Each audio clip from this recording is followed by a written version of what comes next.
Hey creatives, are you struggling to bring your design ideas to life? Do you need minis printed for your next campaign? Red's PCs and Prints is your solution. They specialize in additive manufacturing, making anything from intricate cosplay details to massive display pieces. Their expert CAD and design services ensure your vision is perfectly crafted with precision and quality you can trust. Visit Red's PCs and Prints and let them bring your imagination into reality. Check out Linktree slash Pile of Redstone for more information and tell them that Shelly sent you. Hello and welcome back to another episode of After the Table, a TTRPG podcast. 'Tis I, your favorite Goodberry who has never played a druid, Shelly Von Miller. One day I will. I promise. I will play a druid. It will happen. I just have to be invited to D&D tables. That's it. That's all you get. Y'all, okay. We are 3 episodes away from the season being over, which is kind of crazy to think about.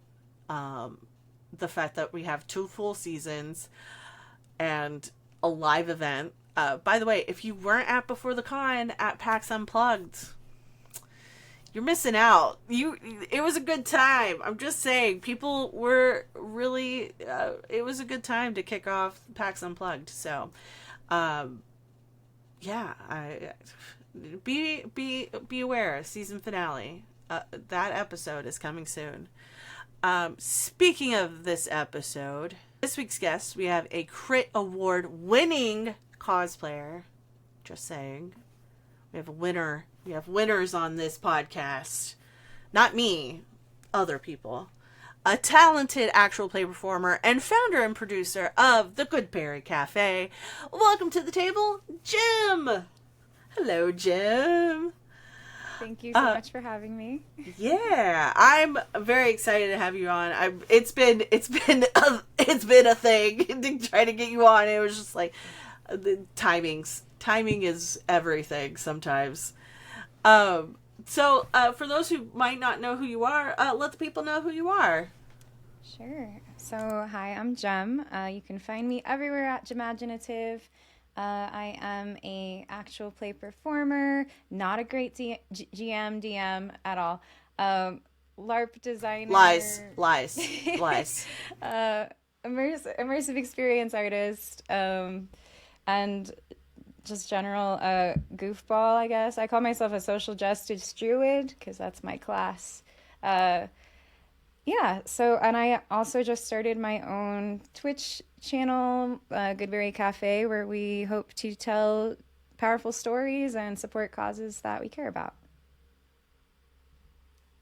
Hell yeah. I was fortunate enough to play my very first Pathfinder game on an event that you put on a couple weeks ago. Let people know what that was about and kind of give like the lowdown of how Goodberry Cafe came together.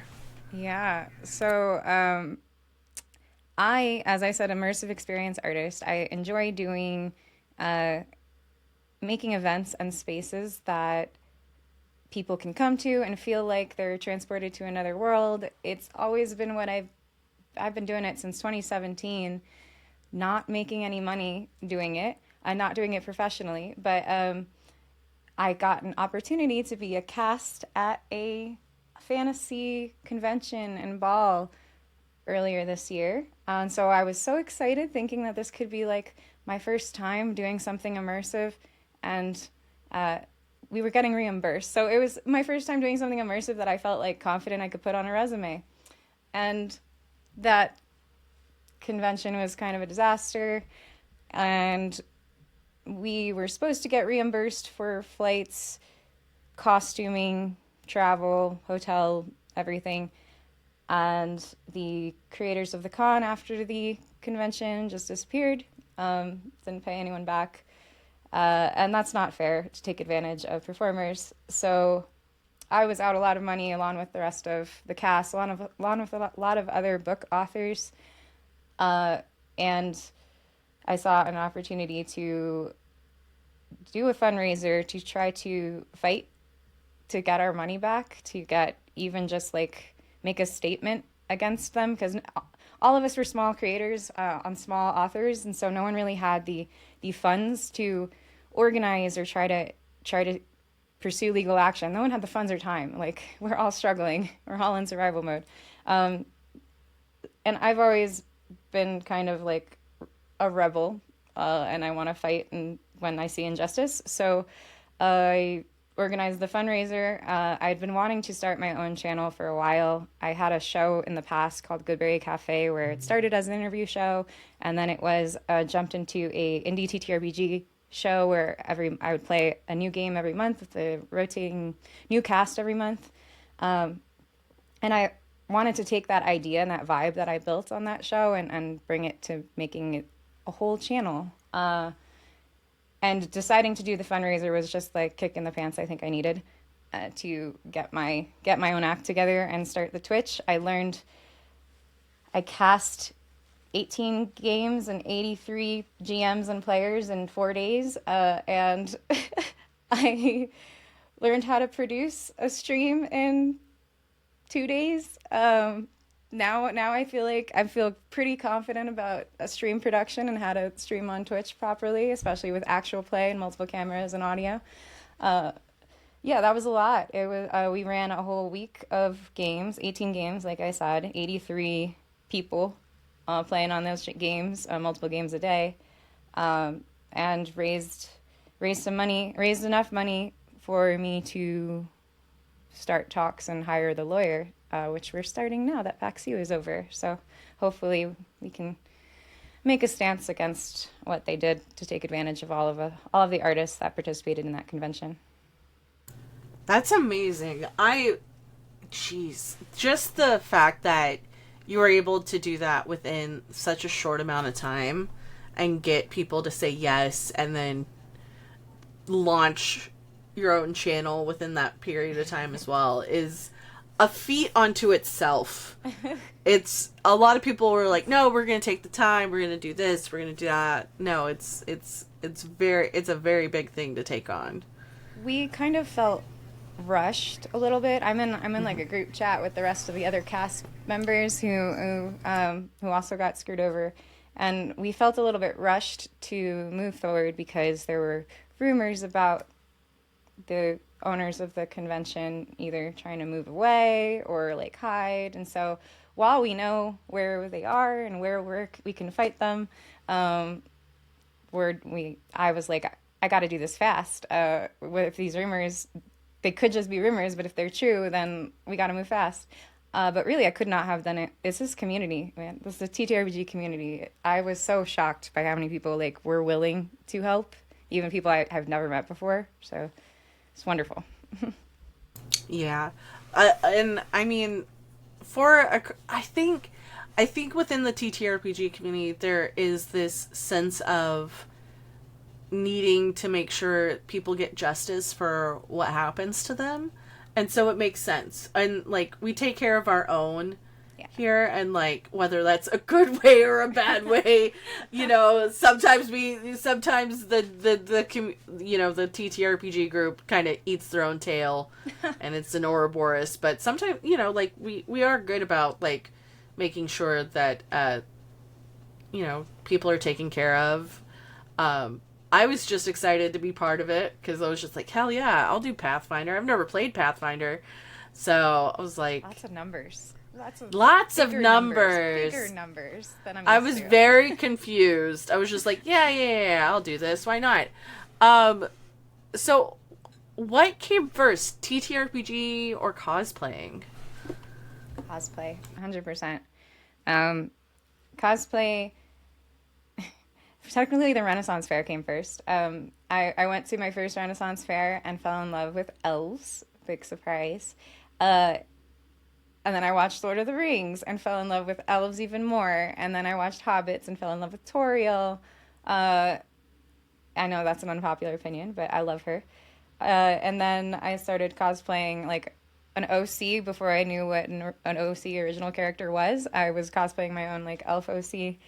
And then I met some people at a Ren Fair who were like, you should go to an anime convention. And I was like, okay, I don't watch anime, but I'll watch some more before I go to this convention, and then cosplayed there, and it was all downhill from there.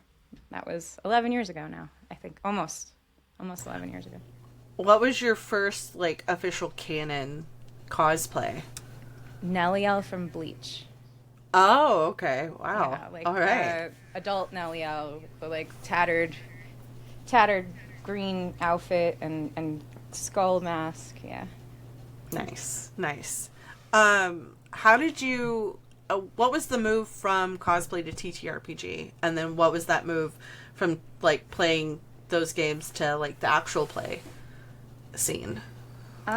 So I'd wanted to play D&D for a while. I was like a little intimidated by it for a good long time because it did seem like complicated, and a lot of rules to memorize. And I also didn't think would have the focus to sit at a table for as long as you need to play.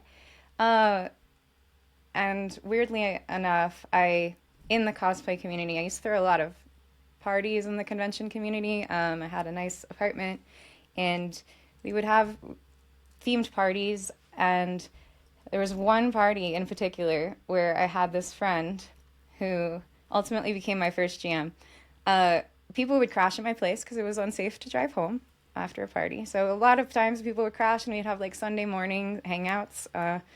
And there's one Sunday morning, he's just going off about his homebrew game to me. And this is like a one-on-one conversation. And he's so passionately talking to me about this game he's playing with his friends. And I was just hooked. I was like, this sounds so cool. I want to play. And he's like, I'll GM for you. Let's start a campaign. And so we started a home game that lasted, I want to say, a little over a year before our lives all imploded. And then the pandemic happened. So that was wonderful. And that was my first time playing TTRPG in general, D&D. And he was a great GM. And then during the pandemic, I saw a casting call, and without even thinking or thinking if I had any streaming software or anything, I applied for the casting call, very impulsive. And they made us go through like multiple one-shots, which was really awkward. I never played online before at all, and then playing with a bunch of strangers in a one-shot with like no character development or anything. I guess I did well enough in the one shot that I made it to the next round, and we had a couple rounds of auditions before I got cast in my first show. I've never heard of a show like a channel doing that. That's amazing. Really? That's one amazing. What? Oh, most of the time it's like, oh yeah, we're just, oh yeah, we pick you. You're good. And I'm like, oh, I've like never 3 that way so far. And they're hard because when you're doing an audition one shot, it's like everyone wants to stick out. So everybody has like Main character syndrome. And sometimes you just really don't clash with some of the other people we're playing with. Like I had actually I think I've done 4. One of the auditions one shots I've had, I could barely get a word in because everyone was I was trying to be like a good player, but everyone was trying to take center stage and impress. And I'm not a fan personally of that way of auditioning players. I think I would enjoy it just so I can get like, I feel like it's more of a chemistry read than anything. Just to see if the table melds together. I think that would be nice. Round. Just yeah, maybe not first round, maybe like second. Yeah. Second or round. You got some finalists and you're trying to choose the last table. Yeah, I think that would work better because then you know that those people aren't hogging the table. Yeah. They're not going for it. So you've won an award for your cosplaying. For your character Whisper. Who, for those who might not know who Whisper is, like who is that character? What game is that from? And how does it feel to be recognized in this way? So Whisper is actually my first character that I ever made. In that home game, back in 2019. Uh, she was she is a very chaotic elf druid who's bad at being a druid. I purposely like made it so like uh she couldn't wild shape, right? Like until she hit like level 10. She would always have to roll on a table because she's just like she wasn't taught how to use any of this. So she was just like bad at being an elf. She wasn't graceful at all. She's just clumsy and loud and obnoxious. And she was bad at being a druid. She's trying her best. And she was just a very fun character to play. So when I actually did that first audition and that first actual play, especially for the audition, not knowing what I was doing, I played Whisper. And Whisper was really liked in the audition process, and so we decided to move forward with Whisper as the character in that campaign on the actual play. But we had to change her up a little bit because that campaign was a sober campaign, and it was sponsored by Phoenix Sober Support. It's like a sober nonprofit, and Whisper herself was a character in my home game who became to like what she called happy juice. And so she drank a lot. So I had to adjust a little bit of her to make her more fitting for the campaign that was set in Exandria that I had played her in that first actual play. But she was a character I played for 3 years in that actual play. I cosplayed as her for 3 years, and her look evolved with what was happening to her in the story. So when she cut her hair, I had a different wig that I was using. When she added like cloaks or like things to her repertoire that she would wear, I would change her look for the game. If she got into a battle and was battle scarred, I had her scarred up. So I was just trying to add that element into the actual play of like a changing character look. And I think that's why I had like a image where I screen capped every single Whisper look I had in like a year, and I was like, that's a lot. I've done a lot of different looks for this character. Oh wow, and that's amazing because sometimes you're kind of like, oh, I'll just dress up as the character and give like a somewhat vague idea of what they might look like, but the fact that you would go through and like change them each step of the way is one, amazing, and two, a lot of people won't do it for an actual play. It's a lot of time. It's a lot of Mondays. It's like, well, okay. Glue. Yeah. Oh, yeah. It's let me just okay, hide the seams, blend it in. How many ears did you go through? Oh my goodness. Lots. I mean, I cosplay elves a lot, so I love elf ears a lot. I would buy them in bulk from as much in bulk as I could from this company Madhouse FX that used to do like drops. So every time they had a drop, I was like on there trying to get as many as possible before it sold out. Unfortunately, they're not currently shipping to the US, and they're my favorite ear makers. So can't wait for that to come back. But yeah, lots of elf ears, lots of ear glue. That was a lot because it was for a while there. It was like every Monday night I was doing that. Oh my goodness. Oh my gosh. For those who are in the TTRPG community or just like aspiring cosplayers, what is some advice that you would give to those who are wanting to kind of up their character game or just, move from just cosplaying to the TTRPG space? Ooh. That's a great question. I think for people who want to, are you meaning when you say up their character game, like up their look? Up their look? So instead of just doing like a cosplay or like they want to get into like a better character development and like actually do a cosplay and things like that of their character. Yeah. So that's why I started cosplaying in the first place, is because I initially, I would cosplay a little bit for that home game too, because I was very nervous to role play.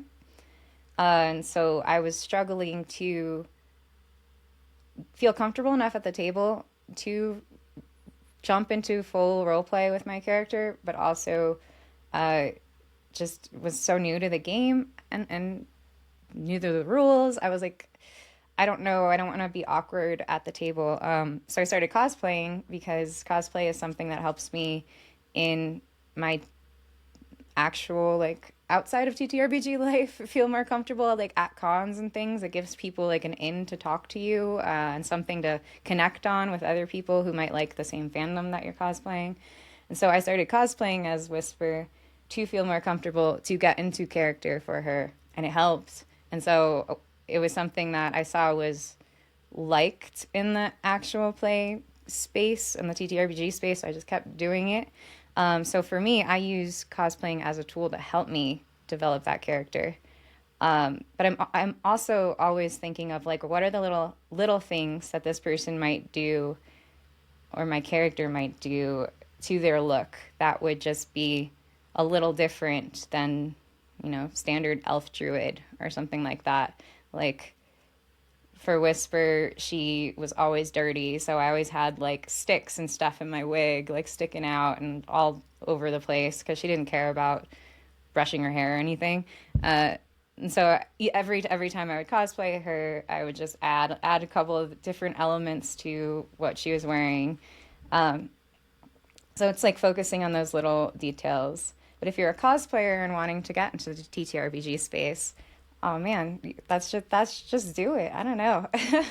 There are so many wonderful spaces and GMs out there that are very beginner friendly and more than willing to help, like, guide you through learning to play. And if you're nervous, start playing and like those online things where you can hire someone to actually like teach you how to play and guide you through. There's so many avenues now that I think the pandemic really did help with that accessibility to jumping into a TTRPG space. Speaking of getting that in and like connecting via fandom, I've seen you do a lot of the Critical Role character cosplays. I love them. I felt bad because I kept seeing your stories about Jester while you're at Unplugged. You're like, this blue is never coming off. I don't know why I did this. It's still how? Oh my gosh! Come off. Like the inside of my ear. You just gotta go get like an ear irrigation. Just be like, hey, I got some blue in there. Like, it's not anything weird. I cosplay. Yeah. Why do you gravitate? Not why, but like, what makes you gravitate towards those characters, like Jester and Bo, and I just saw your thimble. Yeah, so good. I started with Keyleth because I got into Critical Role over the pandemic as many other people. The first character I fell in love with was Jester because it was in the middle of Mighty Nine, and I was trying not to listen to the campaign. My partner was listening to the show, and I was doing work, and something happened to Jester, and she like lost her age or something, and I was like, what just happened? And I didn't realize this whole time I'd been paying attention. So Jester was the first character that I like vibed with, but then I went back and fell in love with Critical Role's storytelling as a whole, and all the way to rewatching all of Vox Machina campaign. And Keyleth, like, really, she was the first one I cosplayed from the show because she really, like, I connected with her so much. She's an anxious little being. She worries about herself and like doesn't feel like she's good enough, but is coming into her own. And just the way she was just awkward with her friends, but still there and still supportive. I was just like, this is an uncomfortably real character for me. And when I cosplay her, I can just be awkward and it's still like in character. And so I jumped on cosplaying Keyleth as my first like Critical Role character to cosplay. Loved it. Started making TikToks as Keyleth. Loved that. Loved the reception that it was getting. And I've done like 3 different versions of Keyleth since, 4 or so. I plan on doing more. She's become my absolute favorite character. I'm gonna get a tattoo of her. Oh, amazing. I love Keyleth. Keyleth is my favorite. I am really excited to see people do the new campaign. I need to catch up. I'm really bad. I fell behind, but the new campaign has some really good characters, and I'm like, Give me a Taylor. yeah. Oh, I Or need a Cadigan, give me a furry. good I Cadigan. need a furry to do a Taylor right now. Dude, get the fursuit. Get it made. Oh, God. Oh, it's so good. Well, something you have like in common with Marisha and the Critical Role gang, raves. You're kind of a former rave head, which is funny. I'm like at a distance. I'm like, yeah, I like raves, but at a distance. I'm just like from here. I'll watch it from my phone. My ears cannot take it. Also, just standing that long. Oh, what has like? How did you get into that scene? A little bit. Was it to deal with like some of the events that you would put on? So I've lived many lives. Back in college in Boston, a long, long time ago, I was a promoter for Rockstar Energy Drink, and and I was helping promote this other event that was like a Tuesday night EDM event that was in Boston, and then I started doing a lot more like event promotion as just like helping sell tickets and sharing Facebook events, sharing things on Instagram. And so I got into this like rave scene out there. I fell into it really hard. I loved the music, I loved the energy, I loved the friendliness. And I started helping promote for this group called East Coast Ravers and Tight Crew. We would throw raves, sometimes in warehouses, sometimes at like legitimate venues. But I was in that scene for like 2.5 years while I lived out there. That was really fun. I made a lot of friends. I loved the music at the time. But then I left. I graduated and I moved out to California. And I realized the scene out in California wasn't as nice. I don't know. It just had a totally different, way more corporate vibe than we had going in the Northeast. And so I started falling a little bit less into the scene once I moved. But I would still go to some of my favorite performers' shows. And then I started going to things like Burning Man and Wasteland Weekend and other kinds of like immersive festivals. Funny story about Matt and Marisha. At that first anime convention I went to, I didn't know anything. I had just started watching anime, and I was like 21. I just started watching anime to go to the convention, really. I didn't know what I was doing at this convention. I ended up complimenting. I was like nighttime, and it was a convention that was in a hotel, so everything was happening in this hotel. I complimented some guy's cup. He had like a lizard cup that was really cool that he was drinking out of in the hallway of this hotel. And he's like, oh, thanks. And then we started chatting. He's like, you want to go to this party with me? And I was like, yeah, sure. Turns out that was like the industry party for that convention. I go to this party. I'm hanging out with the bartender, and I'm talking to the people at the bar. Somebody comes up. They had this like full like nice bar in this presidential suite. And so somebody comes up and asks like, oh, what's good here? Because they had like a menu to choose from at the bar. And then they noticed, the person who asked what's good here, I told them my recommendation. Then they noticed I was wearing like a Burning Man pendant on, like necklace on. And I was like, oh, Burning Man, you go to Burning Man? And I spent an hour and a half talking to this guy and this girl he was with about Burning Man, about how I throw this game at Burning Man where I send people out on quests all week. And I write a story every year. And oh man, if you go to Burning Man, you should come play my game. It's called Playa RPG. And after that conversation ended, my ex at the time told me that that was Leon Kennedy's voice actor, who I was talking to, and I had no idea I was at the industry party to begin with. So everyone I talked to that night was like somebody who was a voice actor in an anime. So my ex was like, "Oh, that's so cool! You just talked to Leon Kennedy's voice actor." And now that I play D&D and I fell in love with Critical Role, that was Matt and Marisha that I was chatting with for an hour and a half about Burning Man and about how cool my RPG game is at Burning Man, and I had no idea. Like the smallest of worlds. It's yeah. it's one of those things. It's like, oh yeah, like all these different things combined. It's like, oh yeah, small world. Go figure. I had no idea. It happens. Myself like 10 years later. Yeah. But Hey, you know what? You can't help it. It's one of those things. It's like, oh yeah, you don't know until you know. Another thing, I just want to point out the tattoo that you have. As someone who is a fan of Hadestown and has performed, not singing, in drag doing a burlesque number to a Hadestown song. Which one? It is. Oh no! Now that my brain just went goodbye, my brain went no. Don't think of the number, the name of the song that you want. Our Lady of the Underground. I don't know why. Oh my goodness!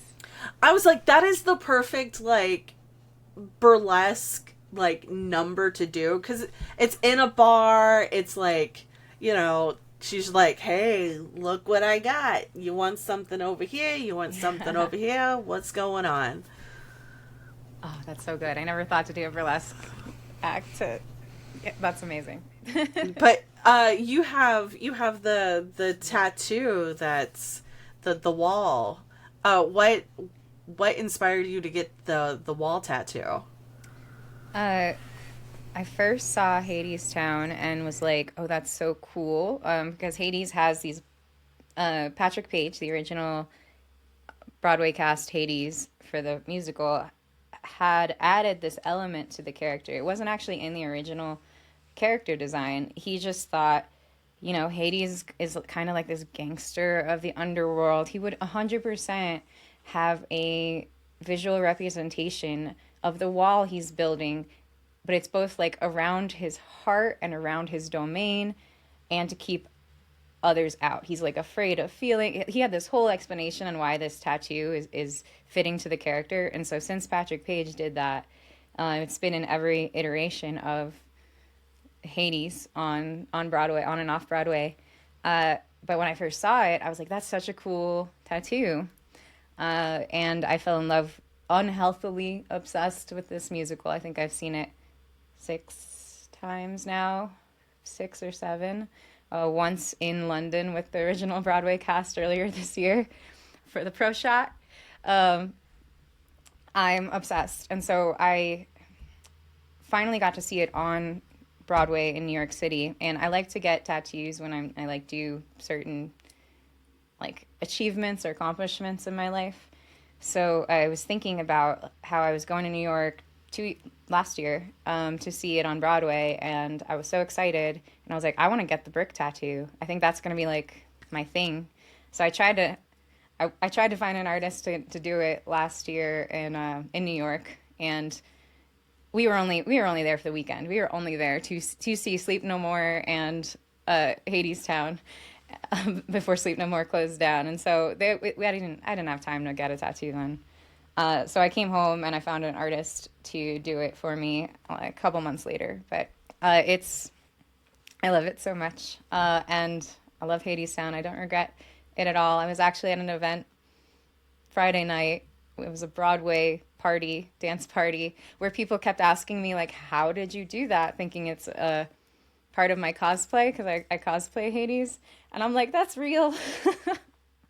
That doesn't come off. Yeah. That's on there permanently. Yeah. No, I love that. I have not been able to see it, and I will say this. I feel very cool because whenever whenever the original Broadway cast was still on Broadway, I had posted a clip of that performance, and they reposted it onto their Instagram stories, and I said, "Oh my god, yes, That's so cool. yes!" Oh, it's such a good one, and like, I don't know, I love Persephone, but that's a I love the fact that, you know, she is kind of like this like drunk wife that can't get out of this like circle of like, yeah. I love this man, but I have like a job to do, but a lot of people count on me, but I don't want to necessarily be counted on. And it's just like the circle of just being like, yes, no, yes, no, yes, no, yes, no. And I just love Persephone for that. She's, especially in the musical, Version. it's, yeah, it's so good. But yeah, And her whenever voice in the musical, it's like a nice, the like, oh raspy, yeah, deeper voice, yeah.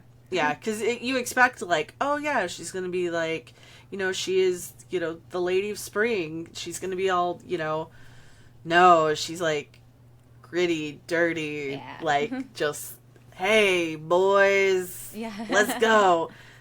It's like, I got booze, I got drugs, let's go, let's have a party. So yeah, no, it's very much a, you know, a character that I love very much. The same with you know, Eurydice. Eurydice is also another character that I absolutely love. No hate to Orpheus, but Eurydice, you know, you gotta pour one out for the girl. You gotta you know. So okay, so we talked about your channel that you stood up earlier, like just like last month. Yeah. Whenever we're recording this. So like in October of 2025, how do you feel about the reaction to the launch and like the ability to, you know, people, this was, you know, the first event was like a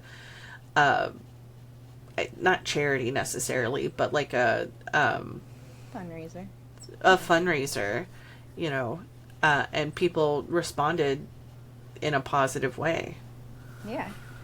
I was really intentional about a lot of the things I was doing when I was setting up the channel in terms of I wanted to start by having like the values and vibe that I wanted in a channel and that I've been searching for. And I wanted to start by making sure that those things were clear with everyone joining, and that each table was using safety tools, each table was having a diverse cast, and that we were going to be a channel that isn't afraid to take a stance. I've been on channels in the past that they're like, I want to play the neutrality card and I don't want to step in any spaces or offend anyone. And I'm like, I feel stifled when I'm on a channel like that. So I wanted to make sure that I'm clear that this is what we stand for here in this space. And so before you're signing up to play any games, even on this fundraiser, you know what this channel is. And so you know in the space you're entering, in the Discord you're entering. So I think with that, I ended up finding just like really great people, people that vibe the same way I do, and believe in speaking up and speaking out. And so it was really cute. After one of the games, they were doing their closeout because I pretty much produced or helped me and my partner produce the whole week of games. There was somebody who at the end, they were closing out and saying who they were one last time of their game. And they were like, I'm blah, blah, blah. And you can find me, well, hopefully on this channel in the future because I think I found a home here. And I was like, that's the goal. That's what I want. I didn't want it to be like a one-time thing. I want to create the space that I've been kind of looking for myself. So where everyone's welcome to play as long as you do believe in the values and things that we put forth. So hopefully in the future we will be able to tell some great stories. I had some conversations over PAX U I don't currently have any plans or projects to run myself, but because we've created this space, I want to help other people tell their stories and run projects. And so that's what I'm hoping to do in 2026, at least the start of 2026, while I percolate on some of my own ideas. But I think the reception was wonderful, and I think I ended up finding just a great community of players and storytellers that I feel really comfortable like calling up and being like, hey, you want to play a game, or you want to host something, or join us for something on this channel. So that was really special. Heck yeah. I will definitely come back. Whenever I saw that you were launching Goodberry Cafe, because I had the privilege to be on Goodberry Cafe playing Hometown Holiday last year around this time, around the holiday season. It was a great time. It was the first time playing that game, and now I'm gonna be playing it for 12 days, 12 days of tabletop, and I'm just like, oh yeah, like this is finding new games and finding new people to play them with is always one of my favorite things to do. What was the hardest part of launching and doing the production side? Everything. I am not technically minded. I really want to be, but one thing I realized, especially with streaming and understanding specs and things, and there's not a lot of guides, or I'm a very, especially with tech stuff, I'm a very like, I really need a 1, 2, 3, 4, 5 step by step. This is what you do, even if it seems like an overly obvious statement. Because I struggle to wrap my head around a lot of tech stuff, and so there's no guides for actual play, like producing an actual play. There are guides for running multicam video games or talking head shows. There's guides for how to use Video Ninja. There's guides for how to use captions, but none of them particularly apply to the exact actual play space. That I struggled so hard, and I was stressed out so much with production. But I had two people in particular who like jumped in to help. Wizard Janice sent me a producer guide that he sends out to people who are running things on his channel. It wasn't as detailed as I need it because of my head struggles to wrap around that, but it was a great start for me to understanding what was happening. And then James Logomancy helped so much. Oh my gosh. He was there 2 in the morning, like for on my end, 2 in the morning, like I'm asking questions. I'm like, why is this camera not working? Why is the audio, like, how do I make this audio work? Why is the OBS just crashing? Helped so much in figuring things out. But for me, I still think there's like a hole that a production guide would be great, even if it's just like, this is how I produce in my channel. And so that's something that I'm actually working on, is in case, so I don't have to be the producer for everything that runs on the channel moving forward. I'm working on a very overly detailed step-by-step guide to, this is how I do it, and it's working. So we can try this on your computer, and I'm going to share that openly to people, because there's not a lot. You think there would be more, but I also realize that everyone produces things so differently in the TTRPG space, and everyone uses OBS so differently. They're using different settings. They're using different things for captioning. They're using different platforms, and I think there's definitely a need for like a producer community. Like, I wish there was a Discord for like TTRPG producers. Yeah. If there is one, I don't know about it, but that I could have just like jumped in and been like, why is this player's camera not turning on? Like, why is this not being Someone recognized? help me. Yeah. I hate this. This would, I mean, not to put the pressure on, but this would be a great unplugged panel to be like, hey, or like Gen Con panel or anything like that. So yeah. Because There's a lot of there's people are space. like, a lot of people talk about the AP space, but they don't talk about the production side of it. They're like, oh, this is how you make a diverse cast. But it's like, okay, but how do you set this up for success? How do you set up your channel for success? I'm very much on the I kick the door open and give as much information as I can whenever I get into a space. I'm like, hey guys, all right, like, here's the resources. No gatekeeping. Let's go. No Yeah. gatekeeping. I freaking Yes. hate gatekeeping. And it's just like, look, I get it. Sometimes you don't want to give away trade secrets or some shit like that. But like, once we're all in this together, we're all trying to do the best we can. Sorry, I just realized my cat was in here. He's very sneaky. But yeah, it's just one of those things. It's like, come on, like don't be a asshole. Don't be an asshole. I hope that it's not gatekeeping, that I couldn't find resources out there. I hope it's just like no one's actually written it down. It's all in people's heads. I think it's that. I think it's. Yeah. I hope it's that. I hope it's like, oh yeah, like it's in my brain. Don't worry, I got you type of situation. Yeah, I got it. Which sucks because if you get like a new production person in or like anything like that, and like that person's not there, like your OG's not there, things can go haywire. And it's like having a, like a, oh god, I need a checklist. Yeah. I need a checklist. I need like a, like the book, the Bible. I need the Bible. Give me the Bible. So what type of stories are you wanting to be told on Goodberry Cafe going forward? Sure.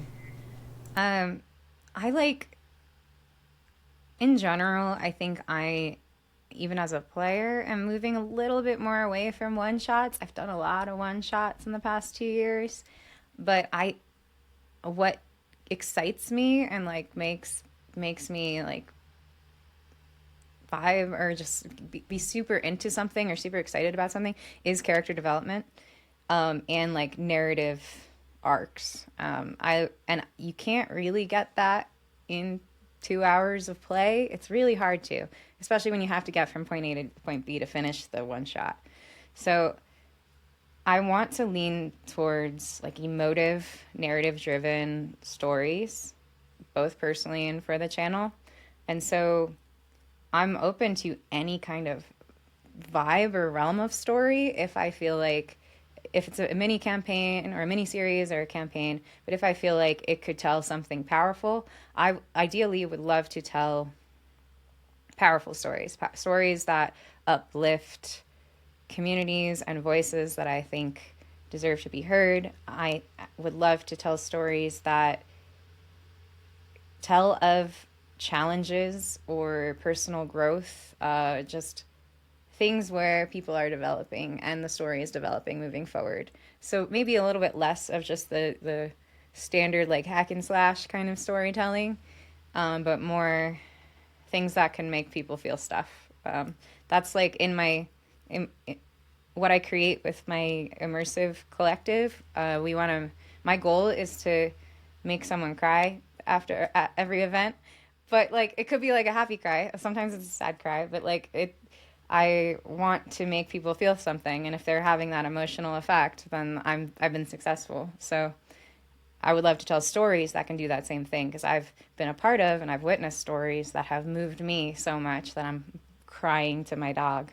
And so that's the goal. But also I think we'll still do some probably one-shots and stuff, because I want to make sure I'm doing things that support causes I care about too. And a lot of charity and fundraiser events and things to raise money will be like those one-shot stories. But so causes we care about and moving stories for sure.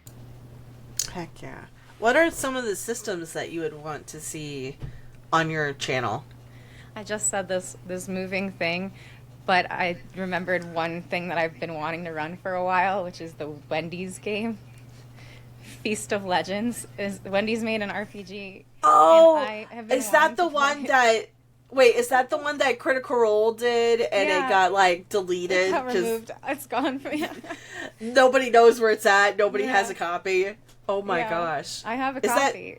I've been wanting to play it. That is Oh. not a narrative. I mean, it could be a narratively powerful game. It would definitely be like Yeah. a mini series, but That's so funny. Oh my gosh, I would love to see. I didn't realize that it was like an actual book. I thought it was it's just a like book. It's a well, I mean, the PDF is like Yeah. I want to say 50 pages, 60 pages. Something. Wow. It's chunky. It has a whole setting. Not and even the everything. NASA one is that big. Jeez. Way to go, Wendy's. Yeah. Oh my goodness. So Oh, wanna- the I wanna Wendy's play that RPG. eventually. I've been wanting to play that forever. Oh my gosh, that's so funny. I mean, making someone laugh is still making someone feel things. So. Hey, that's true. What would be your ultimate table for that RPG? For that game? I don't want to GM it. I mean, That's it. I mean, who would you want to GM that? I mean, Brennan Lee Mulligan, but that's cheating. I can't. Come on, Brennan. Him doing like a Burgermeister. I don't know. That would just be. It would be like Crown of Candy all over again. Yep. That's a great question. There's just so many wonderful storytellers in this space. I'm trying to think like not like Critical Role or Dimension 20 people. Yeah. I might have to get back to that one. That's tough. Mm-hmm. I would need some people who could be really funny. That's true. You need some to- people that don't take themselves too seriously. So like I instantly thought Daniel the DM. I love the way he creates characters, and so he was definitely at the table as a player. Heck yeah. And now I have to think about the rest. Yeah. Well, this is the part of the podcast where I say, plug your shit. Tell the people where they can find you. Oh, good. Great. So, as I've talked about it, Goodberry Cafe is my new Twitch channel. We are baby. Hopefully we'll be having a lot more projects in the new year. And also, if anyone has ideas or projects they want help producing or design with, we can do graphic design and like layouts. We do production. We do casting. I've proven that I could do that pretty well. Preferably not in the course of 4 days. Longer casting processes, but willing to help people make their stories come to life and happen. You can find me everywhere at Jimaginative. Currently, I'm a part of 2 different projects on other channels. I'm on The Story Continued in a Vampire the Masquerade Chronicle, my first time playing that. That's on Sunday evenings for the rest of the year. I play Cricket, who is a gangrel who's wannabe kawaii gangrel. Her bestial form is more like a bunny, like a scared rabbit, than an evil attack beast. But she's pretty fun to play. And then on Tuesdays, we just started a long-term campaign on the Another World tabletop channel of the Cosmere RPG, where I play a really out-of-type character. I play a good Vorin woman who is questioning her faith, but right now she's very devoted. And that's Tuesday evenings on Another World tabletop as we play the Stormlight Archive story. It's really fun. Really been fun to get into. Heck yeah. Well, speaking of finding people on the internet, you can find me everywhere on the internet. You can find all the links for both of us down below in the doobly-doo notes, whatever you want to call it. We're about to go record a Patron exclusive segment called Table Sets. You can find that on Patreon and Fourth Wall memberships. Fourth Wall memberships are going away. This is your warning. I warned you on social media and on the podcast. There you go. I can't take it. I'm just a solo person. But yeah, all those links are going to be down below. Yeah, that's it. The season is wrapping up, and my brain is going to explode soon, and I'm gonna be taking the fattest nap after this season is done. I will be hibernating. Anyways, I love y'all very much, and I will see you on the internet. Goodbye!